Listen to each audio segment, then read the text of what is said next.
Hey guys, this is Matt Risinger and Brent Hull from the Build Show. If you guys don't know, Brent is doing the Build Show as well on my network, thebuildshownetwork.com. So go check out his videos over there. Now, we just toured his office on the last episode. We're here in Fort Worth, beautiful neighborhood.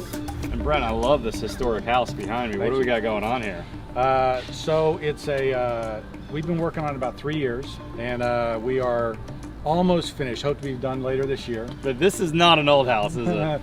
Well, it's meant to look old. I mean, a lot of, like, most of what we do, we infuse history into it. And so this house, with the layering, with the material selection, with just the lines of the house, it was a great compliment when you said, you know, was this a restoration? Because that's what we're trying to do. It's beautiful, man. Yeah. I absolutely love it.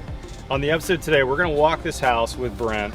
We're going to talk about some of the things that he did both on the design side and the build side that really infused the old soul into the new build. I hear that all the time. This house has good bones, it has a great soul, but you don't always see that in new construction.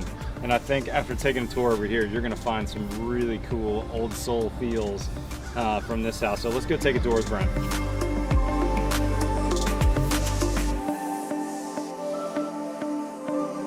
All right, Brent, now this house, it's got all kinds of interesting and beautiful features, but I can't quite tell what European country you maybe imported this one from. Good. I'm glad you said that. Essentially what the client wanted was a European-styled house, but with a contemporary flair. So what we did was, the house looks European, but it's not really English, it's not really French, and so it's almost a colonial European style. Chamfered edges, simple materials, right? But here's where you start to infuse kind of some of the old life into this new house by the material choices, by how you build it, right? So we've got a frame construction with a stucco block, and then the stucco placed on the block, right? We're not doing wood with lath and then stucco on the lath. Oh, right? Okay. So wood framing, and then you've got a block wall you bring up, and then you stucco over the block. What that does is it gives the house that heft, and it makes it last longer. But it's a very subtle detail that around the doors, around the windows, the thickness of the walls, all reads as, oh, this is a little bit bigger. This is a little bit different. Yeah, exactly. And that allowed you to chamfer these edges, right? I mean, that's gorgeous detail right here on the portico portico. However you pronounce it, I don't really know. We'll go with that. Yeah, that sounds good. But yeah, I mean, you look at the cut stone, which was really our embellishment, our ornamentation on this house, right? Using cut stone versus cast stone is a very subtle difference. I don't know if you've heard the expression that the difference between good and great is about 1/8 of an inch, right? It's those little extra details that you put into it that make it better. And so using the cut stone here that we used around the entry. So that's limestone that's actually been shaped into space, and by cast stone you usually mean some type of form that they've got a poured material into to form it, right? Correct. And so essentially there's usually a pattern that happens with cast stone that they're pouring it into a form. The problem is that the library of details that most cast stone companies have aren't very good. They're kind of McMansion-y, okay? And so to really get things from the 20s and 30s right, you have to, either redesign those forms or get cut stone. So your architects and your team is designing that, you're sending it off to get fabricated. Right. And so your team's able to really say, here's what we're looking for, this is the style, and then some craftsmen actually carve that out of a piece of limestone. Correct. I think today they're doing a combination of CNC and hand carving. That's right. Beautiful. They cut it roughly out of the block, then they hand carve it. I mean, we could spend 30 minutes on the outside here. There's so much to talk about, but I'll let you talk about that in some future videos. Let's go see the inside. Yeah. And let's talk about that kind of old soul versus new soul on the inside too. Come on in. So, main entry hall, right? One of the things you'll see in our house, or in this house, is a lot of use of beamwork, right? Yeah. The millwork is important, but it's subtle, right? Some houses we blow out the millwork, but here the wood is really in the ceilings and it softens the feel of the house. One of those other things, I'm a millwork geek, okay? That's kind of... I love that about you, Brent. That's kind of my, what I get passionate about. Yep. And so we were talking earlier about, what makes this feel right? And so it really comes down to scale, okay? It comes down to why do I feel comfortable in this space, and if you're doing that, then you're getting the scale and proportion right. If you notice these moldings and these casings around the door, I mean, this molding, this door casing comes off the wall, you know, 2.5 inches, right? This base molding is 1 3/4 inches thick, right? Maybe even 2 inches thick. Pretty thick. So you can't put a 3/4 inch molding with the base, you know, PM5 base cap on top of this thing and have the same feel. And have the scale for this house. Exactly, right? and so that's where that, you know, 1/8 of an inch, you know, good to great is, you know, it happens in little details like that where, you know, it sings, right? It just, yeah. So it's just this better. paint. So basically, this is paint grade poplar or maple, maybe it looks like. Yep. It's you That's can. maple. You may not be able to see it super well in the video, but it's got depth. It comes into the room. It doesn't feel thin and flimsy, and that's kind of, I think, what you're talking about with the stucco on the outside, Brent. You know, you can't quite place it. I didn't recognize that it was stucco on block at first, Right. but then when I started thinking about the chamfers and these other details, oh yeah, there's something different here. There's a quality, and those are the minor, those small minor things add up on this house. Well, another thing that happens with a classical and a traditional space is that there's hierarchy, right? There's definitely spaces there you know you're supposed to go. For instance, in this space you've got this and this entry, right? Yep. These are the, You've got two main and spaces. then you've got a simpler space here. You're kind of called this way, right? And so this entrance, this elaboration, this is called a cross-headed corner when it does that, is announcing that this is an important entrance, and it kind of draws you into the. Before you go through there real quick, I just want to point out, look at this beautiful staircase, winding stair. Not crazy expensive really on the staircase in proportion to a lot of other beautiful and expensive things in here. Well placed and proportioned window at the top of the stairs, lets a ton of light into this space. And Brent, I love this detail. I don't even know what to call that. It's like a tray ceiling with a curve to it. This space is wonderful. It's beautiful. Well, what we want, and the reason you're seeing things like that is we want this house to be sculptural, if that makes sense. But those chamfered edges on the detail, that kind of detail on the ceiling, this little S shape that you see up there, is all kind of this sensuous, feminine, kind of cool detail. All right, now what are we walking into now, Brent? So the original, the house was torn down, and there was a space here that the original owner had that they kept. And this is actually off axis from the rest of the house. So nothing was here, but we're walking into a very formal space for them. They're wanting this space to be the most important space. So we've got this beautiful rotunda with the doors that'll open up, and bifold doors that open up. Or pairs of doors. And look at that fireplace! Isn't that crazy? What is that? That is so cool! Well, another thing that kind of can infuse that old house feel is architectural salvage. And so this mantle is 200 or 300 years old from France, right? And so they dismantle these things, bring them back, and then we of course built it here. Custom fireplace, custom fire brick in the back, antique fire brick.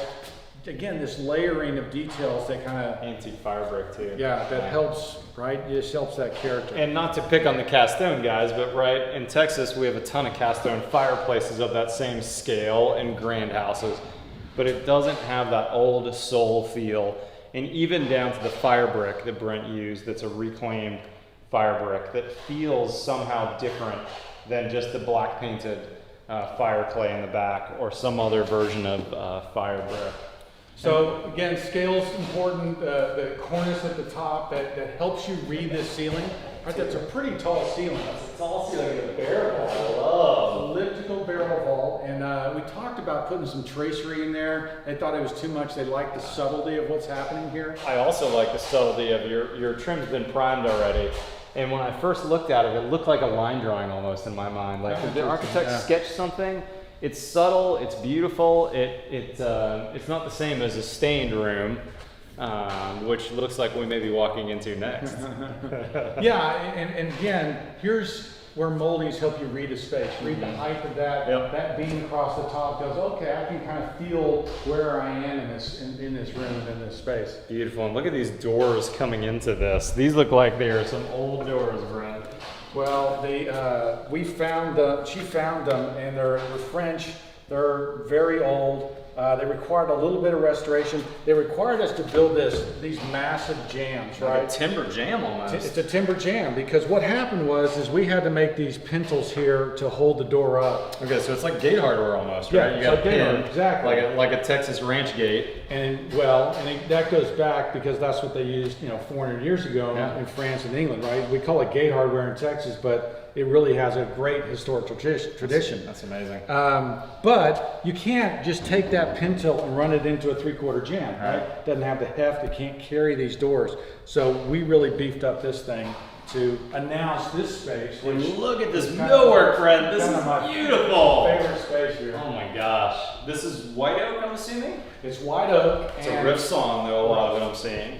It's ripped and quartered. It's ripped and quartered, right? Okay. So the cut of the oak is really important to me. Yep. It's if you did plain sawn oak in here, it would be a mess. Yeah. Right? Yeah. Too much grain, too much stuff going on. All that cathedraling happening. Yeah. You need to do a video on that, by the way. That'd be a great one to teach young builders, because it took me many years to understand that. Yeah. Well, the cut of the wood is really key. And so again, this space is built so that this room could be disassembled, taken, and put into another space. Nothing's built, tacked to the wall here. This is all furniture quality stuff that is, dropped in place. So really similar to that Rockefeller piece Yes. that you showed me at your warehouse in the last video. This has been built in a similar fashion. Absolutely. That's what that's our aspiration. And that's what the past teaches me, right? Is that we can learn so much from looking at the past, how they built things, the quality, the longevity, the sustainability. That inspires me, right? I love it. I geek out to that stuff. And even the minor details, right? He doesn't have some metal pins with a shelf drilling rig on here. He's got an old school detail for his cabinets.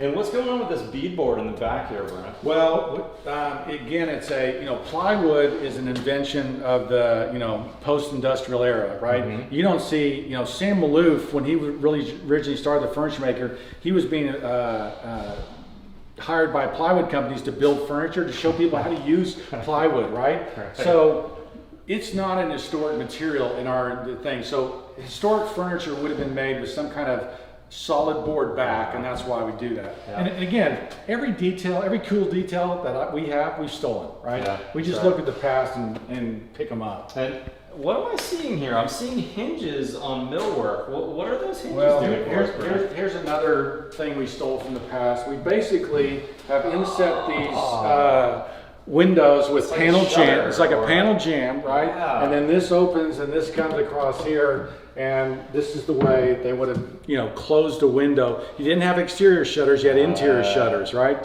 And so that's what that is. And look how flush they are and beautiful when they're shut. The only thing that gives it away is you've got a little pretty chrome hinge on there. So that's really pretty. Fun stuff. Let's keep walking. I want to see what else we got. You told me that you've got a pretty amazing kitchen ceiling and some great room spaces in this house. Yeah, they're pretty special. So here you're transitioning from very formal spaces to kind of family living spaces. And the ceiling's brought a little lower in here. Brought a little lower. You've got these front doors back that way, right? Got the drawing vault going on in here through this area. So anyway, these columns and stuff, emphasize this layer and this transition and this rhythm as we transfer through. Yeah, let's go here. Look at this space, friends. So wow. This is the dream kitchen, right? What is that ceiling? That is gorgeous. So there are oak beams. Again, remember the ceilings are really important here as far as the definitive spaces. So oak beams, and then that is Pecky cypress. Pecky cypress. So it's got the wormholes. Yeah, tongue groove Pecky cypress paneling. That is a special finish on it. But there's going to be a table that comes off from here that everybody will sit around. Awesome, great island. Lights coming down on top of this. It looks out onto the pool out there. It's a beautiful, pretty special space. Did your millwork shop do all these cabinets? None of millwork shop did all the cabinets. We did the doors and moldings and beams and things like that. Another and the other groups doing the boxes and carcasses and all that stuff. Yep. Boy, amazing. As a side note, I love that from the geeky builder side, look, he's got a cutout for that window. He saved the window for later. He's not using the house's air conditioning system. Outside, he's got 2 or 3 5-ton heat pumps that are pumping in the cool conditioned air so we could bring the temperature down in here, which is important for the workers, but also the humidity is brought down. And now these cabinets and all this woodwork is gonna live in a finished house feel and not move and change for us afterwards, because we're in the hot, humid south here. And if it was 80% humidity in here for a year or two of construction, the clients move in and boom, it's gonna change.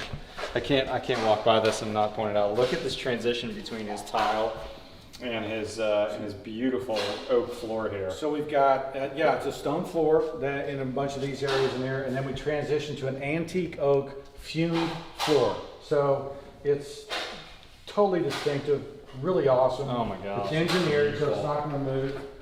This is your family dining room, an informal dining room. And then you gotta see this. Open up to this. Oh my gosh, grand space here. Space. Wow. We actually, the ridge on this room is actually about 5 or 6 feet taller than that. We actually brought it down so that it just helps the scale. It gets too damn tall up there. Yeah. And so it allowed us to hide the HVAC up there. Those ducts are meant to be hid as much as possible. Oh my gosh. More no, that's not Pecky Cypress. No, what is that? This is antique oak. Antique oak, okay. And you know, we've got the stone corbels. That's again something I've stolen from historic builders, that these trusses would have been held up by stone corbels that come out of the stone walls. And kind of lift that ceiling up. Okay, that's these right here, yeah. Okay, I didn't see that at first. Gosh, there's so much to talk about in here, Brent. Let's wrap it up in here. There's some more of the house. We don't want to show you all the private spaces, but now that we've had a chance to walk through and see a few things, any other tips for someone building, maybe not to the same scale or budget point, to make that new house, new project, new remodel feel like the old soul? Yeah, I mean, I don't think you have to get everything right. I don't think you have to build it exactly the way it was, 200 years ago. But you need to get some percentage of that, right. 60%, right? 40%. Yeah. It's probably more than 40%, right? So the floors, the scale of the moldings, a lot of these architectural salvage pieces, all help to create that sense of scale and feel, right? And so we've tried to match materials, we try to match the lines of the houses, and if you get most of those right, it can feel pretty special. For sure. And now these are big spaces too, but sometimes those smaller houses have the feel of that old house as well, because so many houses from 50, 100 years ago were much smaller square footage wise. So if you've got a budget, which everyone does, think about building smaller. This is a more expensive job. Clients have some money to spend. We can do a lot of those details on a grander scale, but if you're building new and want that old feel, consider dropping your square footage down so that you can do those kinds of moldings and those other things that really make a difference on scale. Brent, beautiful job, man. Thanks, appreciate it. Appreciate you coming. Guys, if you don't know already, Brent is doing his version of the Build Show as well on the buildshownetwork.com. That's our brand new builder focused network. Before long, we're gonna have brand new content on that channel every single day of the week. But for now, Brent's gonna be doing every Thursday on there. So buildshownetwork.com. Go look for Brent there. You can also follow him on Instagram. I'll put a link to all those things in the description below. If you're not currently a subscriber to the Build Show here, we've got new content every Tuesday and every Friday. That's not gonna change even though we've got this new network going. Follow us on Twitter and Instagram. Otherwise, we'll see you next time on the Build Show.